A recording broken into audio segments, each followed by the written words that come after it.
শান্তিপূর্ণ একটি পরিবেশ বিরাজ করছে সিলেটের এই ঢাকা সিলেট মহাসড়কের ফেঞ্চুগঞ্জ এলাকায়। আমরা এখন দেখতে পাচ্ছি যে এখানে যে কয়টি মন্দির আছে, এই মন্দির এখানে হচ্ছে একতা সার্বজনীন পূজা মণ্ডপ, সেখানে পাহারা দিচ্ছে বিএনপি এবং তার অঙ্গ সংগঠন। গত কয়েকদিন যাবৎ তারা এই পাহারা বসিয়েছে এবং একটা জিনিস আমরা লক্ষ্য করছি যে এই এলাকায় কোনো ধরনের বিশৃঙ্খলা এখন পর্যন্ত হয়নি। সকল ধর্মের মানুষ একসাথে তারা মিলেমিশে কাজ করছে এবং এখানে অনেক সনাতন ধর্মের লোকজনও আছে, তারাও এখানে দাঁড়িয়ে তাদেরকে সহযোগিতা করছে, যারা বিএনপি এবং অঙ্গ সংগঠনের যে সমস্ত নেতৃবৃন্দ আছেন। আমরা এখন এখানে কথা বলবো যে তারা এখানে যারা বিএনপির আছেন, নেতৃবৃন্দ আছেন, যে আপনারা কতদিন যাবৎ এই পাহারা দিচ্ছেন এই মন্দিরগুলোতে, একটু জানতে চাই। আমরা 5 তারিখ দেশ স্বাধীন হলো, 6 তারিখ থেকেই আমরা বিশেষ করে ধর্মীয় প্রতিষ্ঠানগুলোর নিরাপত্তার দায়িত্বে নিয়েছি আমরা।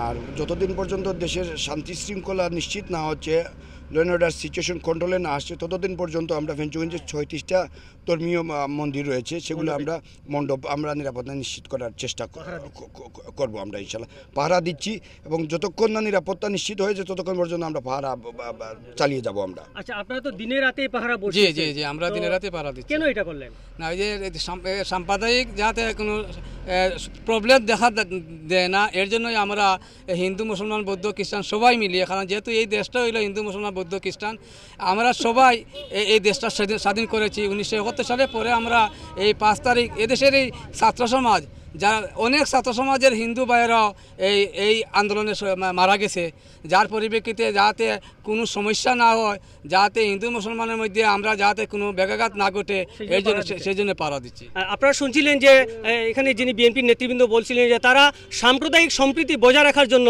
এই এলাকায় দিনে এবং রাতে তারা পাহারা বসিয়েছেন, যাতে কোনো মণ্ডপে কেউ কোনো দুষ্কৃতিকারী বিশৃঙ্খলা অগ্নিসংযোগ করতে না পারে। এটা অনন্য একটি নজির স্থাপন করেছে সিলেটের মধ্যে, যে দিনে এবং রাতে তারা এই পাহারা বসিয়েছে।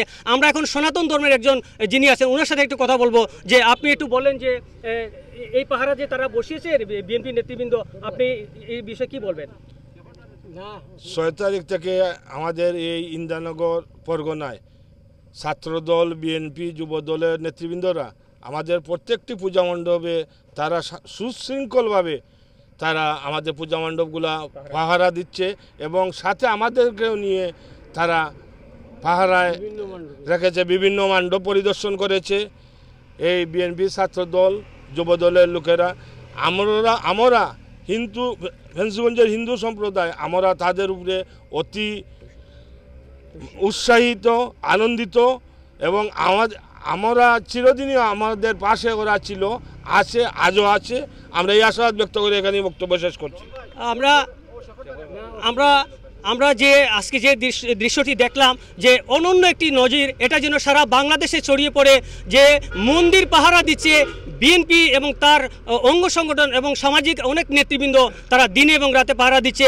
এই অনন্য নজির সারা বাংলাদেশে ছড়িয়ে পড়ুক এবং এর মধ্য দিয়ে শান্তি শৃঙ্খলা ফিরে আসুক। এই হচ্ছে সিলেটের ফেঞ্চুগঞ্জ থেকে আমার কাছে সব শেষ।